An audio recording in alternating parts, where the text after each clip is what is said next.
Bien loin d'une simple première dame, les avocats de la partie civile ont dressé le portrait d'une Simone Gbagbo, stratège militaire, véritable chef de guerre selon eux. Elle était membre d'une cellule de crise destinée à maintenir à tout prix son mari au pouvoir. C'était le calife à la place du calife, s'est exclamé l'un des avocats.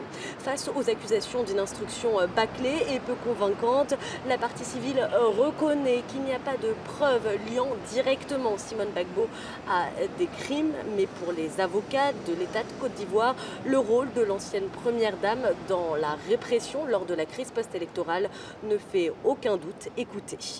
Quand on regarde le nombre de fois où elle a reçu le ministre de la Défense et le ministre chargé de l'Intérieur et de la Sécurité, quand on voit les documents, les comptes rendus qui étaient faits par certaines unités spéciales de la gendarmerie qui lui étaient adressés directement, au point d'aller jusqu'à visiter des usines d'armement, participer à l'achat des armes, je pense que ça va au-delà du rôle d'une simple première dame.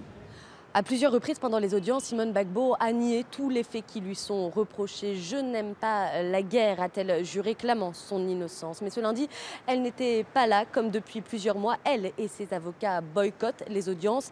C'est donc en son absence qu'aura lieu demain le réquisitoire du parquet. Le verdict sera ensuite attendu.